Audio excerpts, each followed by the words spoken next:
Good evening. आप सभी का स्वागत है हमारे एक नई वीडियो में। देखिए दोस्तों, आज हम एक नई बुक पढ़ाने स्टार्ट कर रहा हूं मैं, जो आपका क्या है BSOE 143 पर्यावरणीय समाजशास्त्र।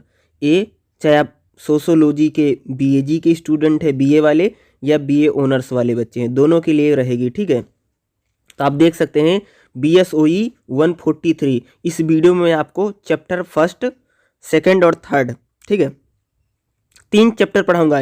यूनिट फर्स्ट, सेकेंड और थर्ड, तीनों ही बहुत ज़्यादा इम्पोर्टेंट है और तीनों से आपसे एग्जाम में ज़रूर क्वेश्चन पूछा जा सकता है। तो एक एक करके इस चैप्टर को पढ़ेंगे, एक एक यूनिट को पढ़ेंगे, जो जो आपके लिए इम्पोर्टेंट रहने वाली हैं।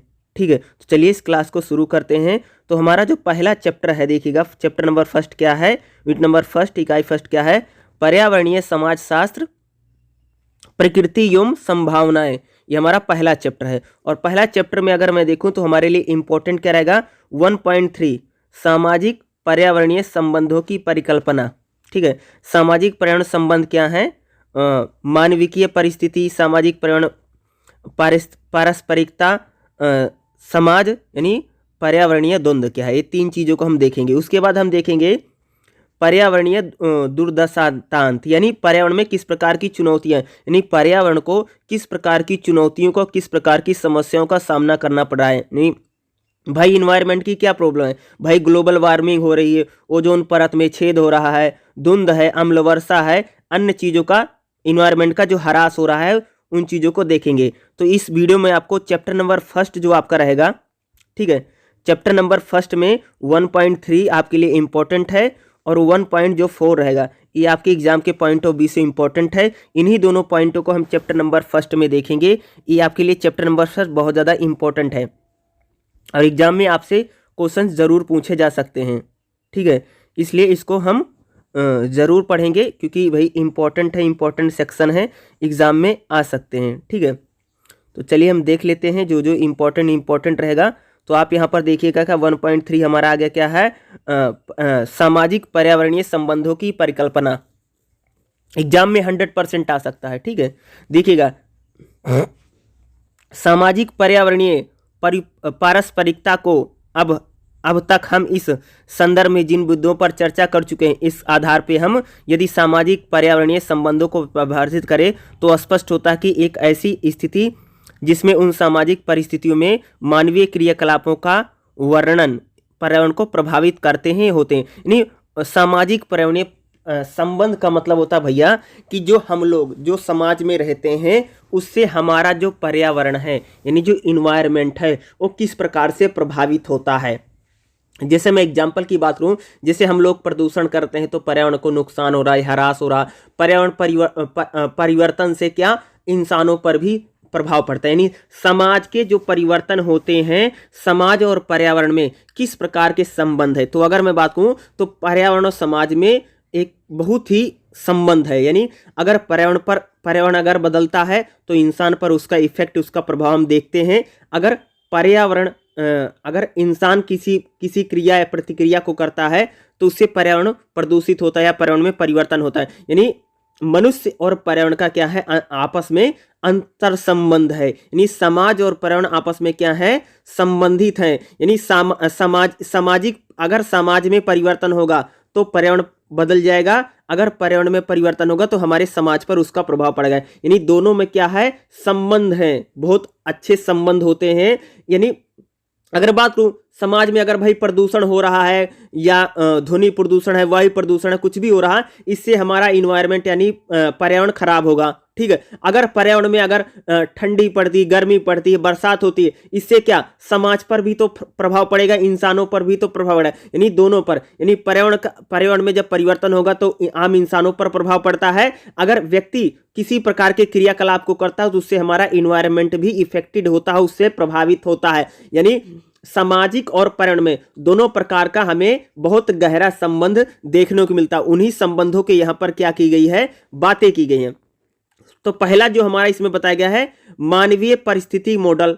ठीक है, देखिएगा मानवीय परिस्थिति मॉडल क्या है, जैसे चार्ल्स डार्विन और अन्य विशेषज्ञों के जैव भौतिकीय पर्यावरण सिद्धांत की श्रृंखला को अध्ययन करते हुए मानव परिस्थितिक मॉडल, यानी क्या है, मानव परिस्थितिक मॉडल का प्रतिपादन किया। पार्क ने अपने अध्ययन के जरिए पौधों में प्रकृति में पौधे, वनस्पतियों, जंतुओं के अंतर संबंधों एवं परस्परता निर्भरता को समझाने के साथ ही मानवीय सामाजिक व्यवस्था में व्यक्ति और समुदाय के अंतर संबंधों की परस्पर निर्भरता को बताया। यानी कहते हैं जिस प्रकार से पौधे और वनस्पतियां पर्यावरण पर निर्भर करती है, उन्हीं प्रकार से जो हमारा समाज है वो भी क्या करता है, पर्यावरण पर निर्भर है। भाई जब बात करूं, हम लोग क्या है, हम लोग पर्यावरण पर निर्भर हैं और पर्यावरण भी हम पर निर्भर करता है। ठीक है, यानी दोनों में क्या है, एक प्रकार से मानवीय पारिस्थितिक मॉडल इसी को बोला जाता है। यानी हम लोग क्या है, पर्यावरण पर डिपेंडेंट है। भाई पर्यावरण का जैसा प्रभाव होता है उससे मनुष्य पर प्रभाव पड़ता है, और मनुष्य भी क्या है, पर्यावरण पर डिपेंड करता है। जैसे पेड़ पौधे, जो वनस्पतियां, उससे पर्यावरण प्रभावित होता है और पर्यावरण से व्यक्ति प्रभावित होता है। ठीक है, वह इसे जीवन के संजाल के रूप में वर्णित करते हैं जो जैव भौतिकीय तंत्रों में जीवों के उत्तराधिकार पर आधारित है। इसमें परस्पर अंतर संबंध, ऊर्जा एवं पोषण के एक दूसरे के हस्तांतरण, यानी इसमें क्या था, पर्यावरण में अगर आप देखोगे तो क्या होता है भैया, ऊर्जा और पोषण का जो हस्तांतरण होता है वो हमें प्राकृतिक अवस्था में, जैसे जीव जंतु जो हैं वो कहाँ से लेते हैं भाई, वो पोषण जो लेते हैं उनमें क्या एक प्रकार का हस्तांतरण होता है। यानी जैसे पेड़ पौधे हैं सूर्य की ऊर्जा से चलाते हैं, जीव जंतु हैं छोटे मोटे जीव जंतु को खा करके क्या करते हैं अपनी, इससे क्या होता है, हमारा जैव संतुलन यानी बायोडाइवर्सिटी या कह सकते हैं पारिस्थितिक संतुलन क्या रहता है, बैलेंस में बना रहता है।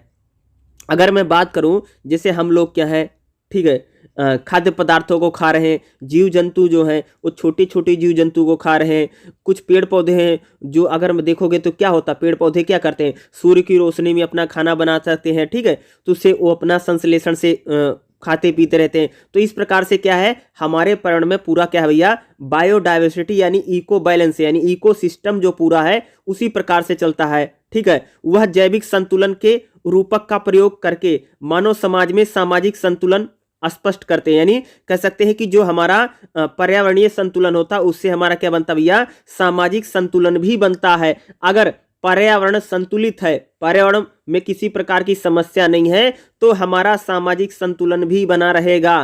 ठीक है, अगर इन्वायरमेंटल बैलेंस है तो सोशल बैलेंस भी बना रहेगा। इस चीज को बताया, यानी पर्यावरण जो मनुष्य है एक दूसरे से इतना ज्यादा रिलेट करते हैं, अगर पर्यावरण पर किसी प्रकार का इफेक्ट पड़ता है, पूर्व प्रभाव पड़ता है, तो व्यक्ति पर भी उसका प्रभाव हमें देखने को मिलता है। ठीक है, इसी बात को बताया जा रहा है, मानवीय पारिस्थितिक मॉडल में इसी चीज को इंगित करके आपको बता रहे हैं। ठीक है, इस मॉडल की अगर बात करूं, दूसरा अगर आप देखोगे, दूसरा क्या हमारा देखिएगा, समाज पर्यावरणीय पारस्परिकता देखिएगा। समाज पर्यावरण पारस्परिकता को समझने के लिए डब्ल्यू कॉटन और आर के पर्यावरण में 3 स्पर्धाएं, यानी कह रहे हैं कि समाज पर्यावरणीय पारस्परिकता, ये बता रहा कि जो समाज है वो पर्यावरण से पारस्परिकता है, इसमें क्या है, रिलेशन है, आपस में संबंध है। 3 कारण बताया। देखो, पर्यावरण मानव समाज के लिए जीविका का आधार है, यानी भाई पर्यावरण जो उससे हमारी आजीविका चलती है ना। जिसे व्यक्ति है, जो हम लोग क्या है, किस पर आधारित हैं, खाना पीना हम कहाँ से, पर्यावरण से ही तो प्राप्त करते हैं। मनुष्य हवा, पानी, भोजन, ईंधन, दैनिक जो चीजें हैं कहाँ से प्राप्त करता है, कच्चा माल हमें पर्यावरण से मिलता है। पर्यावरण इन सभी नवीकरणीय उदाहरणों के लिए वन और जीवाश्म ईंधन प्राकृतिक संसाधनों के स्रोत हैं। यानी जो मनुष्य है वह क्या करता है भाई, वो पर्यावरण से चीजों को प्राप्त करता है, और जो हमारे जो पेड़ पौधे हैं कहाँ से प्राप्त करते हैं, प्राकृतिक संसाधनों से।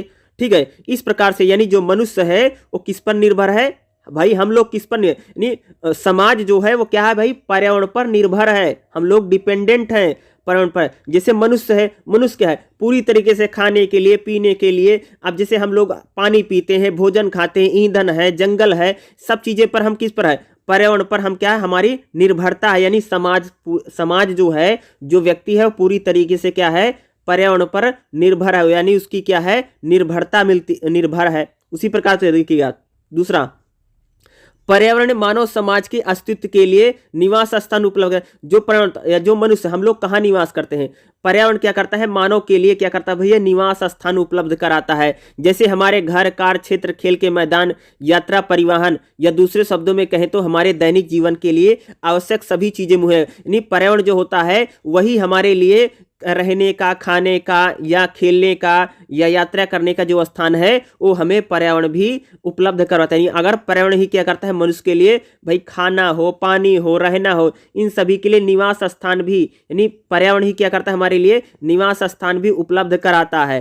ठीक है, नेक्स्ट पॉइंट देखिए क्या करें, पर्यावरण अपशिष्ट भंडारण के तौर पर काम करता है, यानी जो कूड़ा कचरा होता है वो भी पर्यावरण में क्या हो जाता है, अपशिष्ट भंडारण में काम करता है। जीवन और पर्यावरण प्रदाता संसाधनों का उपयोग की प्रक्रिया में मनुष्य अपशिष्ट उत्पादों की भारी मात्रा में करता है। पर्यावरण इन अपशिष्टों को अवशोषित करते यानी पुनः चक्रण करके पेड़ों को कार्बन डाइऑक्साइड और ऑक्सीजन देना करता है। यानी कह रहे हैं कि जो मनुष्य है जिन चीजों को, जो अपशिष्ट है, जो वेस्ट है, वेस्ट को भी क्या करता है पर्यावरण उसको रिफाइन कर देता है, यानी उसको रिसाइकलिंग करके उसको ठीक करता है। यानी पर्यावरण क्या करता है, एक प्रकार से जो मनुष्य जो अपशिष्ट है, ठीक है, जो बचा या जो वेस्ट मटेरियल है, जो मनुष्यों द्वारा जो वेस्ट मटेरियल होता है, पर्यावरण उसको क्या करता है, दोबारा उसको क्या कर देता है, रिसाइकिल कर देता है, पुनः चक्रण कर देता है। ठीक है, ये भी इसके लिए भी हमारे लिए पर्यावरण बहुत काम कर रहा है। यानी पर्यावरण मनुष्य जो है वह पूरी तरीके से भैया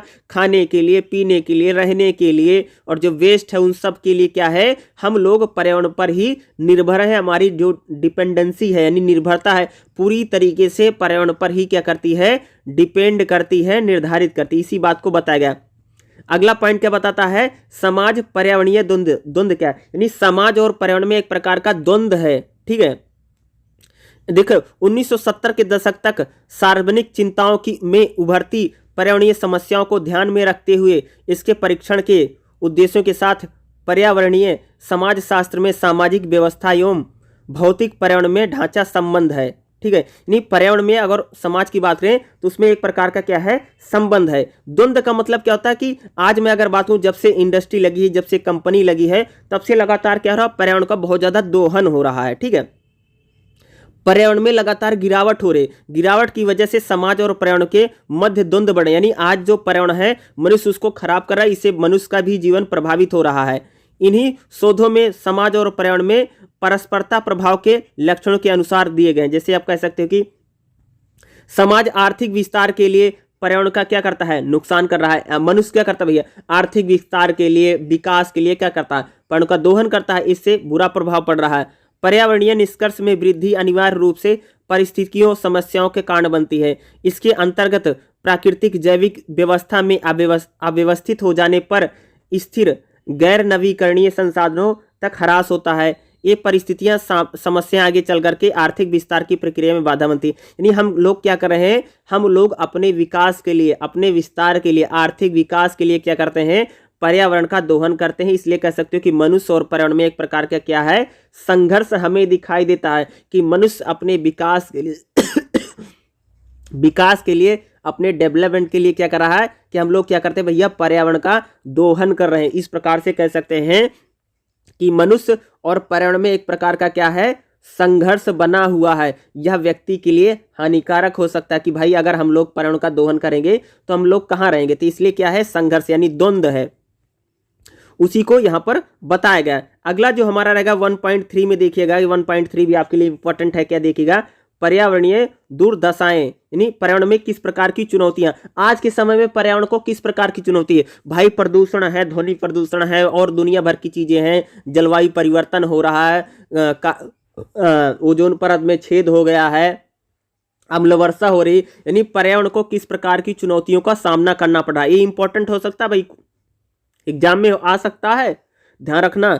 पर्यावरणीय दुर्दशाएं, दुर्दशाएं का मतलब होता है चुनौतियां, पर्यावरण को किस प्रकार की चुनौतियों को सामना करना पड़ रहा है। तो सबसे पहली चुनौती क्या है पर्यावरण की, अगर आप देखेंगे तो वैश्विक तापमान यानी ग्लोबल वार्मिंग हो रही भाई। ठीक है, लगातार क्या है, ग्लोबल वार्मिंग यानी धरती पर क्या है, कार्बन डाइऑक्साइड यानी सूर्य की गर्मी क्या है, लगातार बढ़ रही, यानी पृथ्वी का तापमान लगातार बढ़ रहा है। ठीक है, इससे ग्रीन हाउस प्रभाव हो रहा है। कार्बन डाइऑक्साइड मानवीय गतिविधियों के कारण जलवायु परिवर्तन आधे हिस्से के लिए जिम्मेदार मान सकते हैं। लगातार क्या रहा, जलवायु परिवर्तन हो रहा, और जलवायु परिवर्तन क्या है, पर्यावरण के लिए एक बहुत बड़ी समस्या बनी रही। यानी भाई ग्लोबल वार्मिंग और जो वैश्विक तापमान कह रहे हैं कि भाई धरती का तापमान लगातार बढ़ता चला जा रहा है, और एक कह सकते हैं कि जलवायु परिवर्तन की जो समस्या है सबसे बड़ी समस्या पर्यावरण के लिए बन करके आ गई। आज के समय में मैं अगर बात करूं इंटरनेशनल, ठीक है, अंतरराष्ट्रीय में भी अगर आप देखोगे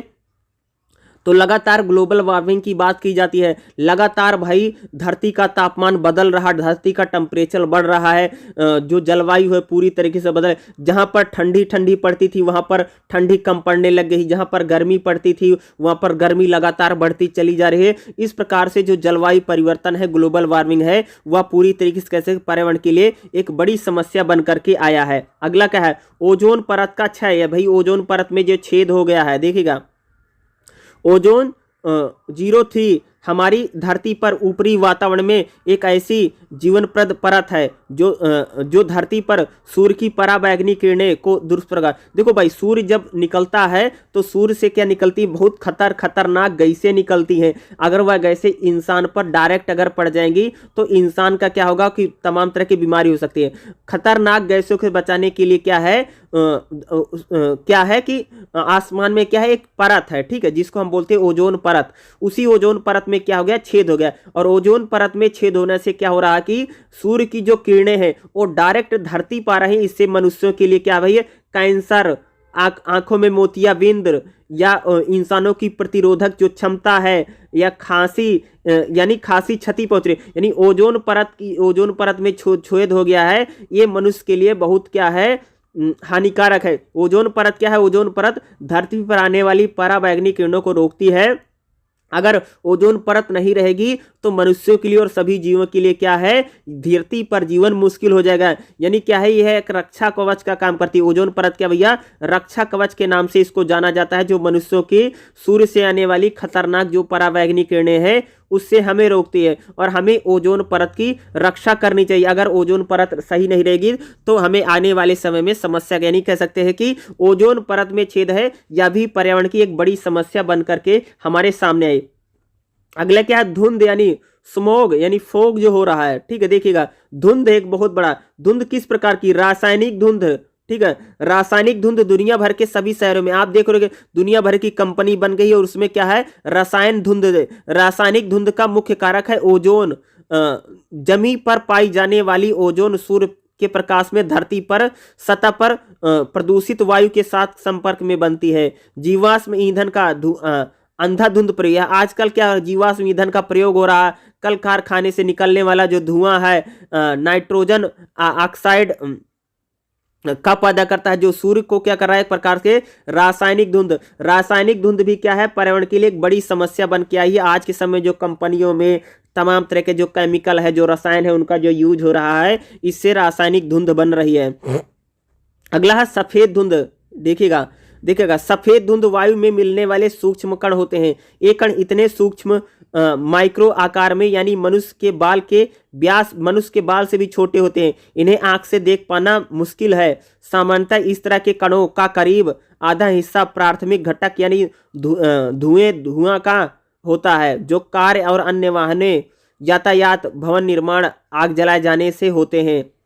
यानी जो सफेद धुंध है ये भी क्या कर रही है भाई, पर्यावरण को बहुत ज्यादा नुकसान पहुंचा रही है। ये मनुष्यों के जो फेफड़े हैं उसको भी काफी क्षति पहुंचा रही है। अस्थमा, दुनिया भर के जो रोग हैं वो गंभीर समस्याएं कह सकते हैं सफेद धुंध से बढ़ रही है। सफेद धुंध भी क्या है, पर्यावरण के लिए एक बड़ी समस्या। अगला है अम्ल वर्षा, एसिड रेन, ये भी पर्यावरण के लिए एक बड़ी समस्या। देखिएगा पृथ्वी पर वातावरण में सल्फर डाइऑक्साइड और नॉक्स उत्सर्जन वातावरण में मौजूद पानी में मिलता है, तो इसका परिणाम अम्ल वर्षा के रूप में हमारे सामने आता है। अम्ल वर्षा प्रत्येक क्षेत्र में वनस्पतियों के ऊतकों को नुकसान पहुंचाती है, मिट्टी की उपजाऊ क्षमता को नष्ट कर रहे। इसे कारण भाई लगातार जो क्या हो रहा कि भाई जो अम्ल वर्षा हो रही है इससे भी क्या हो रहा कि हमारा जो पर्यावरण काफी खराब हो रहा है और लगातार अम्ल की जो मात्रा है वो लगातार बढ़ रही है। पेड़ पौधे में जो पतझड़ की समस्या है और लगातार नाइट्रोजन बढ़ रही है और अम्ल वर्षा निरंतर क्या है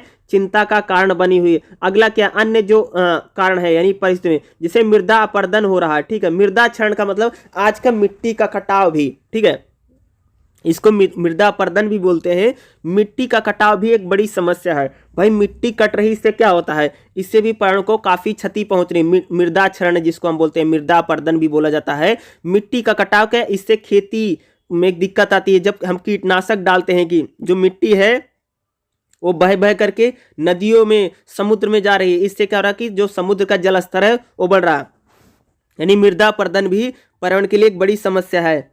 लेकिन यानी जल भराव की जो समस्या है या लवणीकरण जो है, लवणीकरण का मतलब होता है कि हमारा जो पानी है ना वो क्या हो रहा कि भाई वो उसमें क्या बहुत ज्यादा अम्ल की ज्यादा यानी खट्टापन उसमें आ रहा, यानी पानी जो है वो सही नहीं, यानी पानी में लवणीकरण हो रहा है। यानी पानी एक प्रकार से क्या हो रहा है एसिड पानी हो रहा, समुद्र का जो जल है वह लगातार खारा हो रहा है। ये भी क्या पर्यावरण की बहुत बड़ी समस्या है। सिंचाई की जो सिंचाई की खराब यानी खराब सिंचाई से क्या जो जल निकासी हो रही है, मिट्टी का जो कटाव हो रहा है, यह भी एक बहुत बड़ी समस्या बन रही है। यानी सिंचाई से कह सकते हैं कि मिट्टी का कटाव हो रहा। अगला जल की कमी, पर्यावरण के लिए जो मौजूदा समय में और 21वीं सदी में आप कह सकते हैं पर्यावरण के लिए सबसे जो समस्या है पानी की समस्या, जल की समस्या आने वाली है। आज पर्यावरण के सामने जो सबसे बड़ी समस्या बनी है भाई वो पानी की समस्या बनी है, जल की समस्या बनी है। आज जो पृथ्वी का जल है लगातार घट रहा है और बहुत जगहों पर आप सबने सुना होगा लगातार वहां पर सूखा पड़ रहा। सूखा पड़ने से क्या है कि लगातार पानी की समस्या है। बोला भी जाता है कि अगला जो थर्ड वर्ल्ड वार होगा वह पानी के लिए लड़ा जाएगा। यानी कह सकते हैं कि पानी की समस्या आज के समय में पर्यावरण की सबसे बड़ी एक समस्या आज हमारे सामने बनकर के आई है और उभर के क्या, इसको भी हम लगातार जल प्रदूषण, और आप देख रहे हैं भाई लगातार जल प्रदूषण, नदियों का जो पानी है, जो समुद्र का पानी है या महानगरों का पानी, इसमें लगातार भाई सीवर के हैं, अन्य जो इसमें गंदा कचरा गंदगी उसमें फेंकी जा रही है। आज क्या हो रहा है कि समुद्र का जो जल प्रदूषण है वह भी पर्यावरण के लिए एक बड़ी समस्या है। जैव विविधता यानी आज जो जीवों की विविधता है उसका भी लगातार हरण हो रहा है। यानी जैव विविधता यानी बायोडाइवर्सिटी जो पूरी तरीके से खराब हो रही है और जैव विविधता को ये भी एक पर्यावरण की बहुत बड़ी समस्या है। अगला जो सबसे बड़ी समस्या है वनों का कटाव। भाई वनों की जो कटाई हो रही है भी एक बड़ी समस्या पर्यावरण के लिए। लगातार जब हम वन को काटेंगे तो क्या होगा, बारिश नहीं होगी, पानी नहीं बरसेगा और क्या होगा, इससे जलवायु परिवर्तन हो सकता है। ये सारी क्या है पर्यावरण आज की मौजूदा समय में पर्यावरण की चुनौतियां हैं। ये चुनौतियां एक पूरी टेबल बना लेना, ये सारे पॉइंट हैं, ये सारी हेडिंग है। इन सारी हेडिंग को आप अच्छे से एग्जाम में लिखिएगा। एग्जाम में आपसे क्वेश्चन जरूर पूछा जा सकता है, इसलिए इन दोनों क्वेश्चनों को मैंने जो चैप्टर फर्स्ट में बताया है आपसे एग्जाम में पूछे जा सकते हैं। इसको अच्छे से जो मैंने समझाया है, जिन मैं सारी हेडिंग को बोल करके और उसको जिस प्रकार से मैंने एक्सप्लेन किया, आप भी एग्जाम में इसी प्रकार से लिखेंगे तभी आपके एग्जाम में अच्छे मार्क्स आएंगे। ठीक है, तो ये चैप्टर नंबर फर्स्ट था। तो 1.5 में जैसे सामाजिक उत्तरदायित्व का मतलब है यानी पर्यावरण को बचाने के लिए हमारा क्या उत्तरदायित्व है। भाई हमें भी पर्यावरण के प्रति हमारी भी कुछ नैतिक जिम्मेदारी होती है। हमें भी पर्यावरण को बचाने के लिए कुछ काम करना चाहिए, कुछ कार्य करना चाहिए। उन्हीं कार्यों को यहाँ पर बताया गया। तो आपको भी क्या भाई, आपकी भी पर्यावरण के प्रति कोई न कोई जिम्मेदारी होगी ना, तो उन्हीं जिम्मेदारियों को बताया गया। तो यहाँ पर अगर आप देखेंगे 1.6 क्या इसका सारांश आ गया है, आप देख सकते हैं। यहाँ से इस सारांश को एक बार थोड़ा सा पढ़ लेंगे तो आपको चैप्टर जो है अच्छे से समझ में। तो चैप्टर नंबर फर्स्ट यहाँ पर समाप्त हो गया है। अब चैप्टर नंबर सेकंड चलता हूँ, चैप्टर नंबर दूसरा भी मैं आपको पढ़ाता हूँ। ठीक है, चैप्टर नंबर 2 है, यूनिट नंबर 2 है क्या, यथार्थवाद और रचनावाद के बीच विवाद। ठीक है, पर्यावरण में अगर देखेंगे, ठीक है, देखेंगे यथार्थ और रचनावाद के बीच विवाद। इसमें इंपॉर्टेंट क्या रहेगा अगर मैं आपको देखूं तो 2.2 पर्यावरण समाजशास्त्र में यथार्थवाद, फिर रहेगा यथार्थवादी दृष्टिकोण की आलोचना। ठीक है, 2.2 और 2.3। उसके बाद हमारा रहेगा 2.5 पर्यावरण समाजशास्त्र में रचनावाद। ठीक है, ये इंपॉर्टेंट है। उसके बाद हमारा रहेगा 2.6 रचनावादी दृष्टिकोण की आलोचना। ये इंपॉर्टेंट पॉइंट है। टोटल 4 पॉइंट इसमें इंपॉर्टेंट रहेंगे। उन्हीं चारों पॉइंटों को आज हम इस वीडियो में देखेंगे। चैप्टर नंबर 2 में चैप्टर नंबर 2 में वही आपके लिए इंपॉर्टेंट है। तो सबसे पहले यहाँ पर देखिएगा 2.3 क्या है, पर्यावरण समाजशास्त्र में यथार्थवाद। देखिएगा, विद्वानों का मानना है कि पर्यावरणीय समाजशास्त्र में दो सिद्धांतों में प्रचारकों में विवाद है। नहीं भाई, विद्वान मानते हैं पर्यावरणीय समाजशास्त्र में दो विवाद है। ठीक है, एक तो है सामाजिक रचनावाद, दूसरा यथार्थवाद। यानी कह सकते हैं कि पर्यावरणीय समाजशास्त्र में दो धाराएं हैं, दो विचारधारा है, एक है रचनावाद और दूसरा है यथार्थवाद।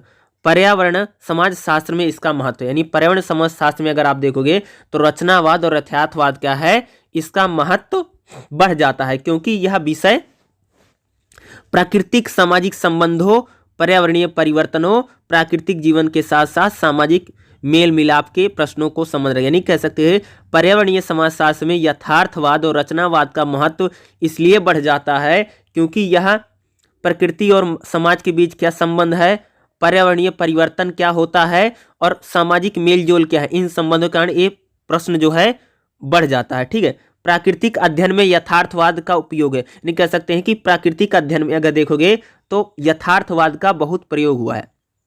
भाई जब प्रकृति का अध्ययन किया जाता है तो उसमें यथार्थवाद का मतलब रियलिटी, सच्चाई। ठीक है, यथार्थवादियों का मत है कि प्रकृति और पर्यावरण से जुड़े विचारों का, यानी यथार्थवादी जो थे, यथार्थवादी विचारक हैं, ठीक है, उनका मानना है कि जो भैया प्रकृति है और जो पर्यावरण है उनके विचारों का विश्लेषण होना चाहिए। यानी प्रकृति और पर्यावरण के जो विचार हैं उनका विश्लेषण हो, उनका मूल्यांकन हो और उनका सूत्रीकरण, यानी को एक सूत्र बनाया जाए। साथ ही पर्यावरणीय यथार्थवाद, यानी पर्यावरणीय यथार्थवादी मानते हैं पर्यावरण और जो प्रकृति है उसका विश्लेषण किया जाए, उसका मूल्यांकन किया जाए, उसका सूत्रीकरण किया जाए, यही पर्यावरणीय यथार्थवाद है। यही पर्यावरणीय नीति निर्माण में मदद, यानी पर्यावरण की नीति क्या होगी, यह यथार्थ यानी रियलिटी के साथ हमें बतानी चाहिए।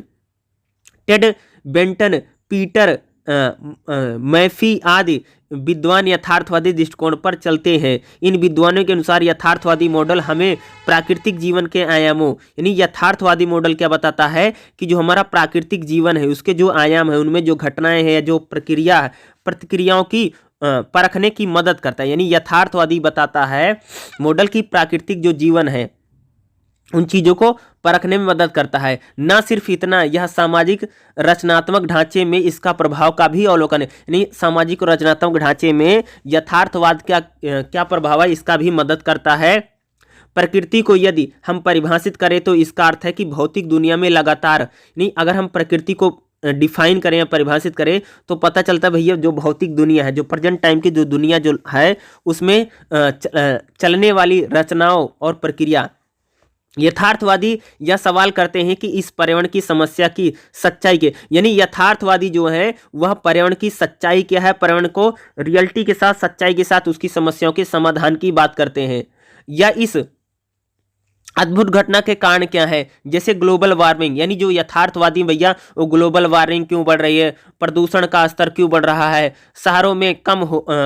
शहरों में ग्रीन उस रिवर्स क्यों हो रहा है, वह किसी भी पर्यावरण समस्या मुद्दे के पीछे होने की वजह को स्पष्ट करने की कोशिश करते हैं। यानी जो यथार्थवादी है, किसी भी, देखो ध्यान सुना, जो भी यथार्थवादी यानी यथार्थवादी है वो कहते हैं कि भैया कि पर्यावरण में अगर किसी प्रकार की समस्या, किसी भी प्रकार की प्रॉब्लम है तो उस घटना के पीछे कारण क्या है, उस कारण को जानने की कोशिश करते हैं। ये है यथार्थवादी। यथार्थवादी क्या करते हैं कि पर्यावरण में जो समस्याएं हैं, वो जो समस्याएं हो रही उन समस्याओं के पीछे के कारण क्या है, उसके यथार्थ यानी उसको सच्चाई को जानने को प्रयास करते हैं। उन्हीं हम क्या बोलेंगे, पर्यावरणीय यथार्थवादी उनको ही बोला जाता है। ठीक है, ये पशु पक्षी, अन्य जीव जंतु, ये किस प्रकार से दुनिया में अन्य जीवों की कार्यशैली, इनका भी प्रासंगिक तौर से इनका क्या करते हैं, अध्ययन करते हैं। ग्लोबल वार्मिंग है, जलवायु परिवर्तन है, इन सभी चीज़ों पर वो अपना ध्यान केंद्रित करते हैं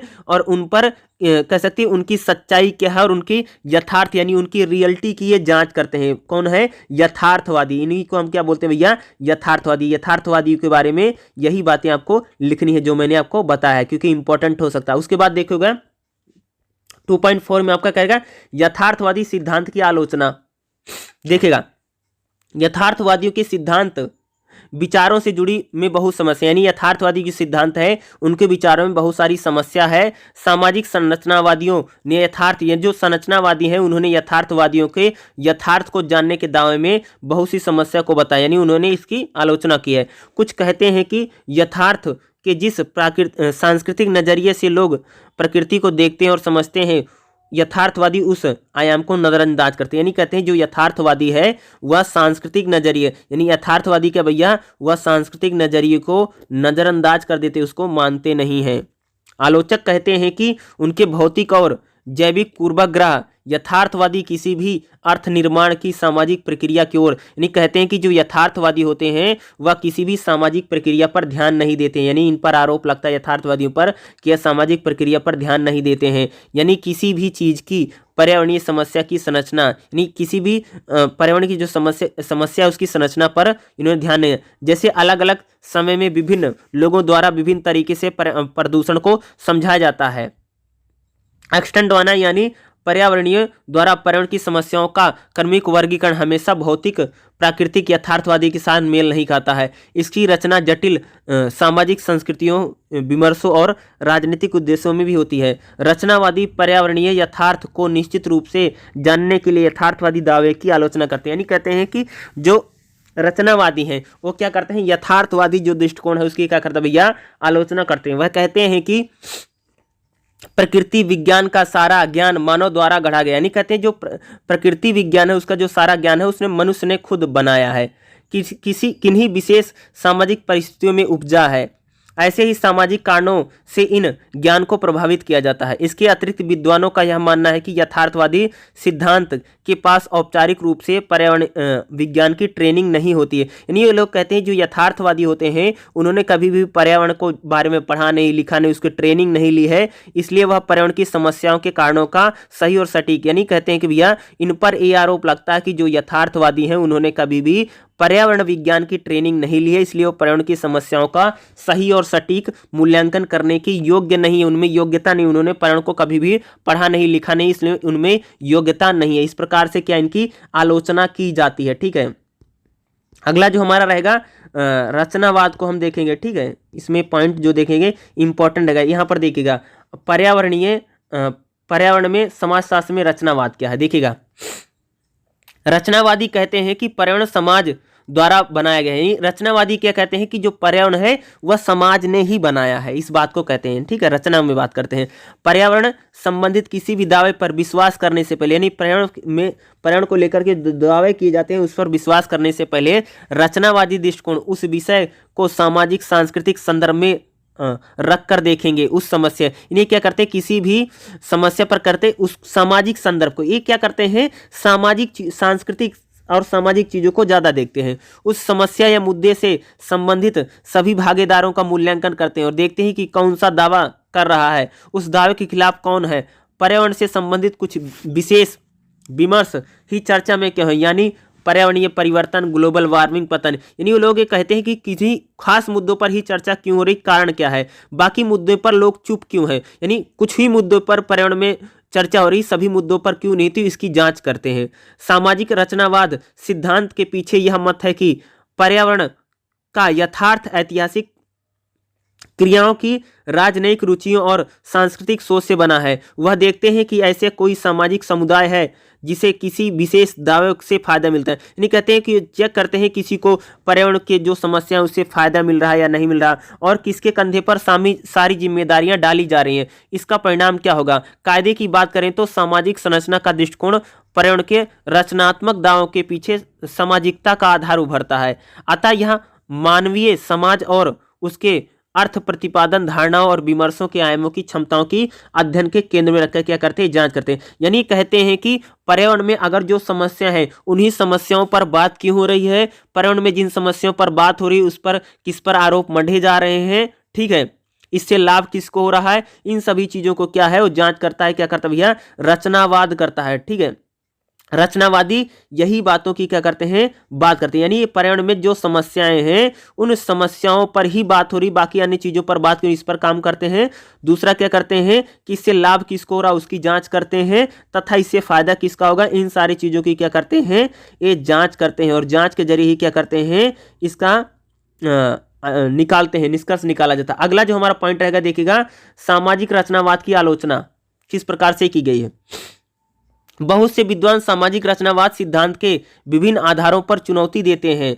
पहला, रचनावादी पर्यावरणीय मुद्दे, दावों और समस्याओं को समाज द्वारा बनाया हुआ समझते हैं। यानी जो रचनावादी मानते हैं कि भाई जो पर्यावरण है वो मनुष्यों ने बना रखा है, ठीक है। अपने इस आग्रह के कारण वह सीधे समाधान या कार्रवाई नहीं करते हैं। विरोधी यह तर्क देते हैं जिस समय जरूरी कार्रवाई करने की जरूरत होती है उस समय रचनावादी विभिन्न पर्यावरणीय मुद्दों पर विभिन्न तरह के लोगों को द्वारा सुझाए गए सामाजिक अर्थ को जोड़ने का प्रयास करते हैं, जैसे ग्रीन हाउस प्रभाव इफेक्ट। आलोचक कहते हैं कि वह किसी मुद्दे के ऊपर तटस्थ राजनीतिक पक्ष बनाने में, नहीं कहते कि किसी मुद्दे को लेकर के जो पक्ष है उसको बनाने में देरी करते हैं। दूसरा, बहुत से विद्वान का मानना है रचनावाद सिद्धांतों के अनुरूप किए गए समाज शास्त्रीय कल्पना को तेजस्विता को दुर्बल बना देते हैं। वह सापेक्षवाद का हिस्सा बन पर्यावरण के बारे में कुछ नैरेटिव में अपना, यानी एक प्रकार के कह सकते हैं ये नैरेटिव सेट करने में योगदान देते हैं।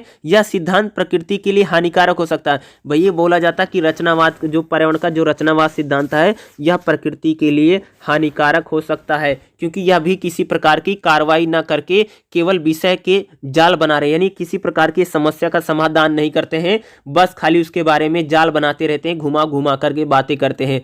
पर्यावरणीय कार्यकर्ताओं ने अक्सर रचनावादियों के खिलाफ निराशावाद फैलाने, यानी पर्यावरणीय जो कार्यकर्ता कहते हैं जो रचनावादी हैं वह एक प्रकार से पर्यावरण को लेकर के निराशा का माहौल बनाते हैं। तीसरा, यथार्थवादी रचनावादियों की आलोचना यह कहकर करते हैं कि वह प्रकृति और यथार्थ को केवल हमारे मस्तिष्क द्वारा ही मानते हैं। पर्यावरणीय समस्या यथार्थ है, यानी पर्यावरण की जो समस्या है वो सच में है, सच है और उसके निवारण हेतु तुरंत हमें ध्यान देने की आवश्यकता है। आलोचकों के अनुसार ऐसा दृष्टिकोण इन तर्कों की वैधता को खत्म करने का प्रतीक है। नहीं, इसकी क्या की गई है, पूरी तरीके से आलोचना की गई है। पर्यावरण की समस्याओं को सही तरीके से समझते नहीं, इनका जो सिद्धांत है वो पूरी तरीके से क्या है, पर्यावरण के लिए क्या भैया बहुत ज्यादा हानिकारक बताएगा। इसमें अगर आप देखोगे 2.6 आ गया, इसी के साथ आपका क्या है निष्कर्ष आ गया। तो इसमें अगर मैं दूं यथार्थवादी और रचनावादी, ये आपके लिए इंपॉर्टेंट हो सकता है। इसमें से आपसे क्वेश्चन जरूर पूछे जा सकते हैं, तो इसको अच्छे से रीड करके पढ़ करके जरूर जाइए। जितना मैंने समझाने की कोशिश की है इससे भी अगर आपको एक बार समझ में नहीं आया है तो आप दोबारा वीडियो को रिवर्स करके सुन लीजिएगा, आपको अच्छे से समझ में आ जाएगा। जो मेन पॉइंट है, जो मेन बातें, वही मैं बातें बता रहा हूं ताकि आप एग्जाम में उन्हीं बातों के अकॉर्डिंग आप अच्छे से एग्जाम को पेपर में लिख सकें, ठीक है। तो चैप्टर नंबर 2 जो था आपका यहीं पर समाप्त हो गया है, निष्कर्ष आ गया है। चलिए अब चैप्टर नंबर 3 को भी देख लेते हैं, ठीक है। देखिएगा तीसरा हमारा चैप्टर जो है यूनिट नंबर 3 क्या रहेगा, मुख्य अवधारणा यानी विषय, यानी पर्यावरणीय समाज शास्त्र में क्या क्या विषय हैं, क्या क्या कंसेप्ट हैं, ठीक है, क्या क्या मुख्य विषय हैं, ठीक है, या अवधारणा क्या कौन कौन सी अवधारणा है, ठीक है। उन्हीं अवधारणा के बारे में देखेंगे जो आपके लिए इंपॉर्टेंट है। सबसे पहले पर्यावरणवाद क्या है इसको देखेंगे, फिर पर्यावरण आंदोलन, फिर ठीक है पारिस्थितिक न्याय क्या है, ये आपके लिए इंपॉर्टेंट हो सकता है, ठीक है। 3 इनको देखेंगे जो आपके लिए इंपॉर्टेंट हो सकते हैं, ठीक है। उसके बाद हम देखेंगे पर्यावरणीय खतरा और आपदाएं क्या, यानी कि पर्यावरण में किस प्रकार के खतरे हैं, ये क्या है पर्यावरण में मुख्य विषय है। यानी पर्यावरण में इन्हीं चीज़ों पर सबसे ज़्यादा बात की जाती है, पर्यावरणवाद पर, पर्यावरणीय आंदोलन, पर्यावरणीय न्याय, पर्यावरणीय खतरा, आपदाएं क्या हैं, ठीक है, इन सभी चीज़ों पर।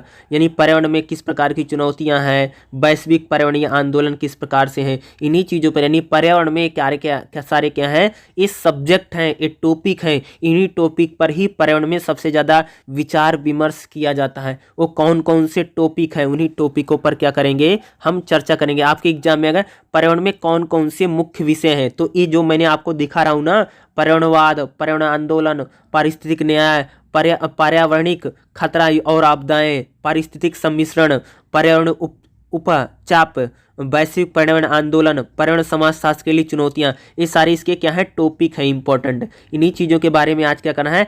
और लास्ट में जैसे पर्यावरण और सतत विकास क्या है, इन सभी चीज़ों को देखेंगे जो आपके आने वाले एग्ज़ाम के लिए बहुत ही ज़्यादा इम्पोर्टेंट है और आपसे एग्ज़ाम में इन चीज़ों को ज़रूर पूछा जा सकता है, ठीक है। तो कौन कौन से मुख्य विषय हैं, तो सबसे पहले हम देखेंगे, देखिए क्या है, नव मानव परिस्थिति शास्त्रीय मानव परिस्थिति आगे बढ़ करके पर्यावरणीय समाजशास्त्र में उप विषय की संभावनाओं को विस्तार कर देगी।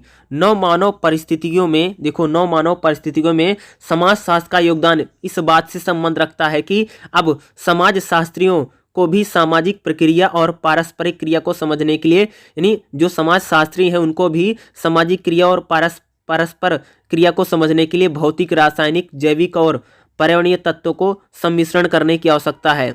इस मायने में नव मानव पारिस्थितिक दुर्खिम की सामाजिक तथ्य यानी सोशल फैक्ट उक्ति से बहुत भिन्न है। इस युक्ति में दुर्खिम ने सामाजिक तथ्यों के द्वारा विवरण की बात कही। हालांकि इसमें सामाजिक स्थिति को समझने के लिए सामाजिक असामाजिक अस्तित्व को भी इस्तेमाल किया जाना चाहिए। प्राचीन समाजशास्त्रियों द्वारा प्राकृतिक विज्ञान से दूरी बनाए रखने के लिए सचेत प्रयास किए गए, लेकिन ऐसे सिद्धांत और प्रणाली विज्ञान के नियम और मूल्यांकन का निर्माण किया है जिन्हें प्राकृतिक पर्यावरण से परे रखा गया। तो इसको भी इम्पोर्टेंट रहेगा। तो इम्पोर्टेंट क्या क्या है, उन्हीं चीज़ों को हम देखेंगे जो आपसे एग्जाम में पूछे जा सकते हैं। तो पर्यावरणवाद पर चलते हैं क्योंकि वो इम्पोर्टेंट है। ठीक है, जो सबसे पहले ये आ गया है, आपको देखिएगा हमारा इम्पोर्टेंट क्या है, पर्यावरणवाद क्या। देखिएगा मोटे तौर पर इस शब्द से तात्पर्य पर्यावरण की समस्या है। पर्यावरणवाद का मतलब है कि हम इसमें पर्यावरण की समस्याओं पर चर्चा करें। यानी अगर मैं बात करूं तो समाजशास्त्रीय पर्यावरण में पर्यावरण का मतलब कि पर्यावरण की समस्याओं पर, जैसे भाई जलाशय का अभाव है, वन की कटाई है, वायु प्रदूषण है, ग्लोबल वार्मिंग है और संरक्षण से संबंधित बढ़ रही समस्याओं की राजनीतिक जागरूकता। यानी पर्यावरणवाद का मतलब है कि पर्यावरण को बचाने, पर्यावरण की जो समस्या है उनके लिए जागरूकता को लिए हम क्या करते हैं, पर्यावरणवाद शब्द का प्रयोग करते हैं। पिछले कुछ दशकों में पर्यावरणवाद ने जन जागरण में और बाजार में उपभोक्तावाद की प्रकृति की भूमि, जैविक और अवधारणा और प्रदूषण संबंधी व्यवहार को बदलने में अपना योगदान दिया है। इसके चलते राज्य और नागरिक स्तर पर विभिन्न एजेंसियों का निर्माण हुआ। 1960 से पहले पर्यावरणवाद के दो रूपों को जाना जाता था, प्राकृतिक पर्यावरण संरक्षण और संसाधन का व्यवस्थित संरक्षण, जैसे पेड़ पौधे। इनका पर्यावरणवाद के राजनीतिक उद्देश्य का संबंध ज्यादातर प्रकृति के संरक्षण के लिए, यानी पर्यावरणवाद का मतलब होता है कि पर्यावरण को बचाने के लिए हम जिस प्रकार से मुहिम चलाते हैं, जिस प्रकार के लोगों को जागरूक करते हैं, भाई पर्यावरण में जो समस्याएं हैं उन समस्याओं को लेकर के सरकार है, जो आम व्यक्ति हैं, उनको जागरूक करने के लिए क्या किया जाता है, पर्यावरणवाद। यानी जिन चीज़ों की मुहिमों को चलाया जाता है उन्हीं को हम क्या बोलते हैं, पर्यावरणवाद, उन्हीं को बोला जाता है, उन्हीं से हम इनको कहते हैं। ठीक है, तो पर्यावरणवाद है। अगला पर्यावरणीय आंदोलन। अगर मैं बात करूं तो पर्यावरणीय समाजशास्त्र में पर्यावरण में भाई पर्यावरणीय आंदोलन भी एक बहुत बड़ा इशू है। देखिएगा पर्यावरणीय आंदोलन एक ऐसा विषय है जिस पर बहुत सी समाजशास्त्रीय अनुसंधान यानी रिसर्च हो सकता है। पर्यावरण समाजशास्त्र से पूर्व भी पर्यावरण आंदोलन चल रहे हैं। समाजशास्त्रियों ने पर्यावरण मुद्दे, समुदाय की आजीविका, सरकार द्वारा लागू की गई पर्यावरणीय संबंधित जो नीतियां हैं, मॉडल हैं, उनका सामाजिक प्रभाव में संबंध का अध्ययन किया। उन्होंने इन पर्यावरणीय आंदोलन की उत्पत्ति पर ध्यान दिया है और इनकी तार पर अन्य सामाजिक और सांस्कृतिक राजनीतिक आंदोलनों से जुड़े कर देखे हैं। नहीं, अगर मैं प्रेजेंट टाइम में बोलूँ तो पर्यावरण में अगर देखूँ तो समाजशास्त्र पर्यावरण में क्या है, पर्यावरण आंदोलन भी क्या है, एक मुख्य विषय है जिस पर इसी पर भी रिसर्च हो सकता है या शोध हो सकता है। भाई पर्यावरण जो आंदोलन है वो आंदोलन कैसे हो रहे हैं, किस प्रकार से हो रहे हैं। पर्यावरण आंदोलनों की अगर बात करूं जैसे क्या है, जैसे भाई चिपको आंदोलन है, परमाणु विरोधी आंदोलन है, नर्मदा बचाओ आंदोलन है, इस प्रकार के पर्यावरण आंदोलन भारत में हुए हैं। ठीक है, यानी अगर मैं बोलूँ तो पर्यावरण आंदोलन भी पर्यावरण में एक बड़ा विषय है, बड़ा टॉपिक है, जिस पर हाल के समय में कह सकते हो पर्यावरण को लेकर के तमाम तरह की जो जागरूकता बढ़ी है, उससे कह सकते हो पर्यावरण को बचाने के लिए तमाम तरह के जो आंदोलन है वह हमें लगातार देखने को मिल रहे हैं। ये भी क्या है, समाजशास्त्रीय पर्यावरण में एक बड़ा विषय है। पर्यावरणीय न्याय, ये भी एक बहुत बड़ा विषय आया है, इसका भी बहुत ज़्यादा यूज किया जा रहा है। पर्यावरणीय न्याय देखिएगा, जो विद्वान पर्यावरण संबंधी समस्याओं पर काम करते हैं, यानी जो विद्वान लोग होते हैं, जो पर्यावरण समस्या पर काम करते हैं, वह लोगों पर पड़ रहे पारिस्थितिक प्रभाव, खतरों और संकटों का विश्लेषण करते हैं। यानी भाई जो विद्वान होते हैं, जो पर्यावरण समस्या से व्यक्ति का किस प्रकार से नुकसान होता है, इनको हम कह सकते हैं पर्यावरणीय न्याय, उन्हीं के रूप में बोला जाता है। डैनलैप और कैंगटेक का यह मानना है कि पर्यावरणीय समाजशास्त्र में पर्यावरण और समाज के संबंध के रूप में देखना करते हैं। हम पर्यावरणीय की समस्याओं के सांकेतिक निर्णय के अध्ययन का ध्यान उनके भौतिक कारणों से, परिणामों से और संभावित समाधानों के विवरण की ओर मोड़ देते हैं। वर्तमान समय में इस विषय पर का मुद्दा उत्पादन से संबंधित पर्यावरणीय समस्याओं कारणों को पहचानना है। इसके दुष्प्रभाव में जैसे जाति है, रंग है, लिंग है, क्षेत्रीय समानताओं के कारण असंतुलित बढ़ रहा है। देखो करें, पर्यावरणीय न्याय का मतलब होता है का पर्यावरण के आधार पर किसी प्रकार का भेदभाव किए बिना हमें पर्यावरण की समस्याओं का समाधान करना चाहिए। चाहे जल प्रदूषण है, चाहे वायु प्रदूषण है, चाहे ध्वनि प्रदूषण है, चाहे मृदा क्षरण है, वन की कटाई है, इन सभी चीज़ों को हमें आर्थिक लाभ देखे बिना, पैसे का लाभ देखे बिना पर्यावरण बचाने के लिए हमें मुहिम चलानी है। यानी पर्यावरण न्याय का मतलब हमें पर्यावरण को न्यायपूर्वक, न्याय के साथ हमें पर्यावरणीय समस्याओं का समाधान करना चाहिए। मौजूदा समय अगर मैं बोलूँ तो पर्यावरणीय जो न्याय है वह पर्यावरणीय समाजशास्त्र में क्या है, एक विषय बन करके उभरा है। अगला क्या है, पर्यावरणीय खतरे और संकट। इस पर भी बहुत ज़्यादा पर्यावरण समाजशास्त्र में चर्चा हुई है। जीव भौतिक तत्वों की ओर ध्यान न देने का विषयगत प्रण 1980 में बदलने लगा, जब पर्यावरण हनन और संकट ने समाजशास्त्रीय ध्यान अपनी ओर केंद्रित करना शुरू किया। पर्यावरणीय समाजशास्त्री उन खतरों को खोजने लगे हैं जो लोगों के पर्यावरण के परिप्रेक्ष्य में देखने को मिलता है। प्राकृतिक संसाधनों का घटना क्षेत्रीय लोगों पर इसका प्रभाव है।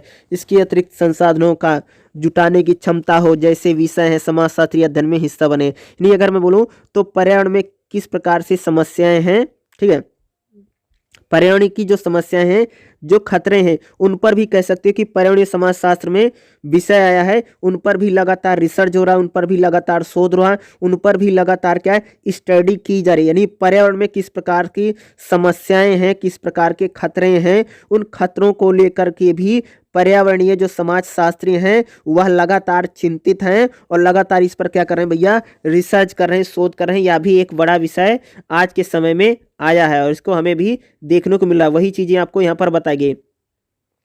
पारिस्थितिक सम्मिश्रण, ये भी आपके लिए इंपॉर्टेंट हो सकता है। मुझे लगता नहीं आपसे एग्जाम में इतना ज़्यादा पूछा जाता। पर्यावरणीय उपचाप उतना ज़्यादा आता नहीं। उपचाप क्या होता है, एक प्रकार से वैश्विक वातावरण परिवर्तन। ये भी पर्यावरण में एक बड़ी समस्या है कि भाई वैश्विक वातावरण परिवर्तन है, यानी पूरी दुनिया में जो पर्यावरण है उसमें लगातार हमें परिवर्तन देखने को मिल रहा है। यानी आज जो पर्यावरण की समस्याएं हैं वो किसी देश के लेवल पर, कंट्री के लेवल पर नहीं है, बल्कि उसको कोई एक देश और एक कंट्री उसको खत्म नहीं कर सकती समस्या को, बल्कि पूरी दुनिया को मिलकर के पर्यावरण की समस्याओं को क्या करना पड़ेगा, समाधान करना पड़ेगा। यानी वैश्विक लेवल पर पर्यावरण क्या है, बदल रहा है लगातार। भाई जलवायु परिवर्तन हो रहा है, समुद्र का जल बढ़ा है। यानी कह सकते हो कि वैश्विक वातावरण परिवर्तन को लेकर भी पर्यावरणीय जो समाजशास्त्री इस पर भी लगातार रिसर्च कर रहे हैं। ये भी पर्यावरणीय समस्या में कह सकते हैं एक बड़ा टॉपिक है, बड़ा कॉन्सेप्ट। इस पर भी लगातार बात हो रही है, लगातार इस पर भी चर्चा की जा रही है। ठीक है, पर्यावरणीय समाजशास्त्र में चुनौतियां। भाई पर्यावरणीय समाजशास्त्र में क्या चुनौतियां हैं, इस पर भी क्या हो रहा है, रिसर्च हो रहा है। यानी पर्यावरणीय समाजशास्त्र में किन प्रकार की चुनौतियों का सामना कर रहा है। ठीक है, तो जैसे अगर मैं बात करूं, जैसे लिंग है, जाति है, इसके कारण किस प्रकार की समस्या है, उपनिवेशीकरण है, उस प्रकार की समस्या है। समाजशास्त्रियों का जो विरोध है, इनकी धारणाओं का जो खंडन किया गया है, इनका भी इस प्रकार की जो समस्याएं, इन पर पर्यावरण समाजशास्त्री हैं लगातार इन पर क्या है, शोध और रिसर्च कर रहे हैं। लास्ट में इंपॉर्टेंट हो सकता है, इसको ध्यान से देखिएगा, पर्यावरणीय और सतत विकास। भाई पर्यावरण और सस्टेनेबल डेवलपमेंट एक साथ जो है, इस पर भी लगातार पर्यावरण जो समाजशास्त्री हैं उस पर अपनी रिसर्च कर रहे हैं, खोज कर रहे हैं। देखो क्या करें, पर्यावरण समाजशास्त्र ने विकास और एयर पर्यावरण के मुद्दों के साथ में रख करके कुछ सैद्धांतिक और प्रयोग सिद्ध अध्ययन किया है। पर्यावरण और विकास को एक दूसरे पर निर्भर है। अगर विकास पर्यावरण को नजरअंदाज करता है तो हमारे समाज के लिए हानिकारक होगा।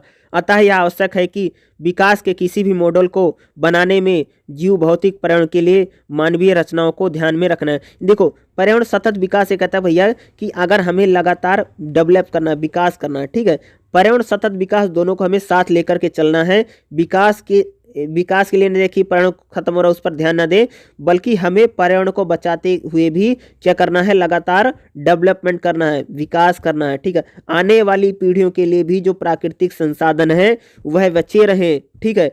पर्यावरण का हमें इस प्रकार से यूज करना है कि आने वाली पीढ़ियां भी उन संसाधनों का, जिन चीज़ों का प्रयोग यानी जिन चीज़ों का लाभ आज हमें पर्यावरण से मिल रहा है, वो लाभ आने वाली हमारी पीढ़ियां भी उनका लाभ ले सकें। ये भी कह सकते हो कि पर्यावरण में आज सतत विकास एक बड़ा टॉपिक बन गया है, जिस पर लगातार यानी सस्टेनेबल डेवलपमेंट पर भी लगातार क्या हो रहा है कि पर्यावरण को लेकर के लगातार उसमें विचार विमर्श किया जा रहा है। यानी पर्यावरण को भी हमें लगातार बचाते रहना चाहिए और आज जो पर्यावरण की जो समस्या उनका समाधान करना चाहिए, ताकि आज की जो पीढ़ी जो पर्यावरण का लाभ ले रही है, वह पर्यावरण से उसे जो फायदा हो रहा, आने वाली पीढ़ियां भी उनका लाभ ले सके, आने वाली पीढ़ियां भी उनका फायदा उठे। नहीं, पर्यावरण में सतत विकास, पर्यावरण जो सतत विकास है यह भी एक विषय है, इस पर भी लगातार चर्चा हो रही, लगातार इस पर भी क्या किया जा रहा है भैया, अध्ययन किया जा रहा है। ये भी एक बहुत महत्वपूर्ण विषय बनकर के आया है, बहुत महत्वपूर्ण विषय बनकर के उभरा है, इस पर भी लगातार क्या हो रहा है, बातचीत है, ठीक है। तो इसमें कुछ दिए गए हैं यहाँ पर, अगर आप देखोगे तो इसका निष्कर्ष आ गया है।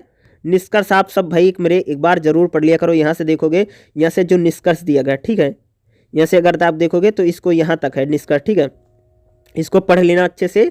जो जो इम्पोर्टेंट था, जो जो महत्वपूर्ण था, ठीक है, वो मैंने तीनों चैप्टर में, चैप्टर फर्स्ट, सेकंड, थर्ड, तीनों मैंने आपको पढ़ाया है और लगातार इसकी क्लास आपको मिलती रहेगी, इसलिए चैनल को जरूर सब्सक्राइब कर लेना। मैं आपको शॉर्ट में और बहुत अच्छे तरीके से बता दूंगा। अगर आपको समझ में एक बार में नहीं आता तो आप वीडियो को रिवर्स करके पीछे घुमा करके एक बार दोबारा जरूर देख लेना, ठीक है। और चैनल पर पहली बार है तो चैनल को जरूर सब्सक्राइब कर लेना, क्योंकि इस चैप्टर की वीडियो आपको लगातार मिलने वाली है, इसलिए चैनल को अभी से सब्सक्राइब कर ले। मैं लगातार आज और कल आपको सारी वीडियो, इसके जितने चैप्टर हैं मैं सारे चैप्टर मैं आपको पढ़ा दूंगा। या पढ़ाने की मेरी तरफ से पूरी कोशिश रहेगी, इतना तो मैं ज़रूर पढ़ा दूंगा कि आपकी एग्ज़ाम में आराम से 60-70 नंबर आप तो आराम से गेन कर लेंगे, ठीक है। तो आराम से जो जो वीडियो बना रहा है उनको ध्यान से देख लीजिए और ध्यान से समझ लीजिए, आने वाली वीडियो भी आपको मिलती रहे, इसलिए चैनल को सब्सक्राइब कर लेना। वीडियो को देखने के लिए आप सभी का बहुत बहुत धन्यवाद। Thank you so much. और एग्जाम को अच्छे से लिखना, किसी प्रकार की टेंशन मत लेना। Thank you so much. जय हिंद, जय भारत।